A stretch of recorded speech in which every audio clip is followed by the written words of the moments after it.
Peter, gold is up, Bitcoin is up. Aren't they supposed to be rivaling each other? Because gold was a hedge against inflation and Bitcoin was an alternate against gold. How come both of them are going up together? Well, that's a very interesting question. And good morning. Oh, yes, good morning, Nikunj. And by the way, India won the test race. Well, yes, but yeah, I didn't want to mention that. And, I'm a very proud Australian and I'll be over there in a couple of weeks to see you in Mumbai. And I'll probably have to buy you a drink for that as a congratulations. But yes, it was good news for India. There's a lot of turmoil at the moment. I think bond yields got crashed overnight. Having a look at what the 2-year and the 10-year did, the 2-year was down 20% from just over 5 to just over 4%, Nikunj. And the US dollar index has come under pressure. Gold has had a massive rally to the upside, and Bitcoin is as volatile as ever. So, these are unusual times, and that creates unusual movements in markets. And let's just see how the next 24 to 48 hours develop, because I think this volatility will remain for a while yet. So what do you think will fall first, Bitcoin or gold? Well, I want to see what goes. Oh, that's a hard one. I mean, gold's had such a massive move to the upside. I saw it probably about 20 minutes ago and it was running at about 19.15 and we're running at about 19.11, 19.12 at the moment. It seems to be strongly bid up, and I'm not going to suggest that, you're going to see any reversal quickly, but put your mind back to Thursday. It was 18.10 or so, 18.15, I think Wednesday or Thursday, and it's had a strong move, nearly up 100. So there's that side of it, 5.5% up, but Bitcoin, I mean, it's a wild bronco, and that just allows traders to really, I think, take on board big moves, and that's been demonstrated in the last 24 to 48 hours. Bitcoin's nearly 25,000. So yeah, I can't answer that one. All I know is volatility, and that's what traders want.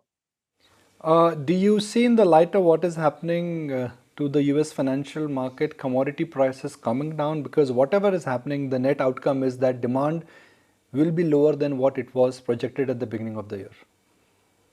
Yeah, to some extent, yes. Though I think when you're looking at base metals, I mean, they were really pushed down hard and they had a bit of a bounce, certainly after China reopened and up to that Lunar New Year period.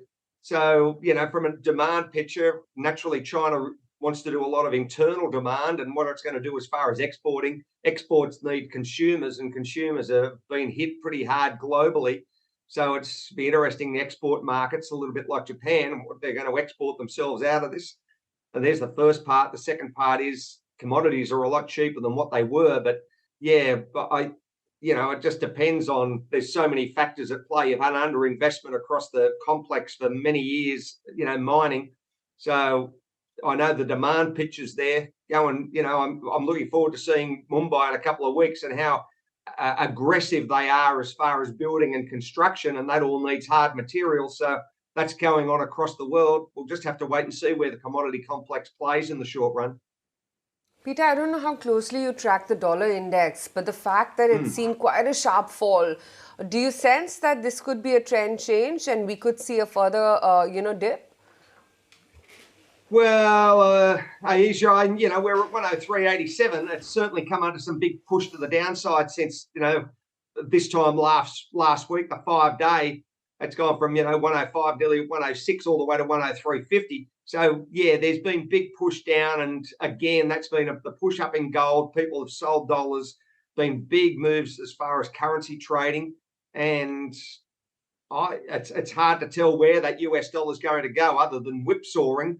And, it may be back down to around about that 103.50 to 104.25 sort of bandwidth over the next day or so. But it's full of surprises at the moment, and no one knows what the next news story to drop is and what impact that has to the market. Okay. So, Peter, if you have to initiate one trade based on what's happening in the world and what's happened to the cricket match, and where Indian team has qualified as the #1 team in the Test series, what would you buy and what would you sell? I think if I'm looking at anything, I've got to be conscious as far as gold and maybe in silver. Silver had a big push up, so probably physical of those two metals at the moment for the fear and what, for the rest of 23. And as far as to the downside, I don't know. I don't want to say.